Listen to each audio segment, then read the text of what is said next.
நிறைய இருக்கு போறோம். இந்த இடம் வந்து கிட்டத்தட்ட சென்ட்ரு கட்டி எத்தனை வருஷம் ஆகுது.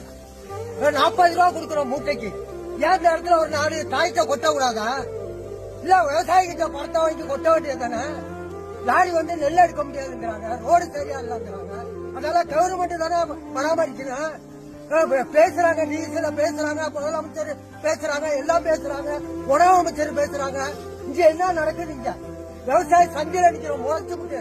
நான் வந்து மொத்தமா வச்சுக்கிறேன் கோயில் பங்கு. அவங்க பேச போடுறாங்க கோர்ட்ல.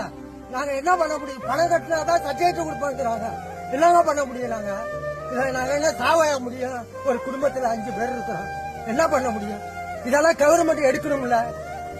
இல்ல நீஸ் இருக்கிறாங்க 10 பேர் இங்க கொட்டுறோம், 10 பேருக்கு போடுறோம். டோக்கன் போடலாம்ல, ஏன் போட மாட்டாங்க? இந்த இடம் எப்படி இப்ப இன்ஜின் வச்சு இறக்கிறாங்களா? இன்னைக்குதான் இதுக்கு 9 விவசாயி நிக்கிறாப்புல. இதுல இறங்க தண்ணி இன்ஜினே தூக்கிட்டு வாங்க, தோண்டியா போடுங்க. இதெல்லாம் எப்ப செய்யற வேலை? செஞ்சு வைக்க வேண்டியதானே இந்த வேலையெல்லாம். சம்பாவில நெல் கொள்முதல் பண்ணீங்களா? அப்படி போட வேண்டியதானே இத. இல்ல வர்ற அதிகாரி பூரா எல்லாம் வந்து பாடுறாங்க, போறாங்க, பாக்குறாங்க. அதெல்லாம் செய்ய வேண்டியதானே.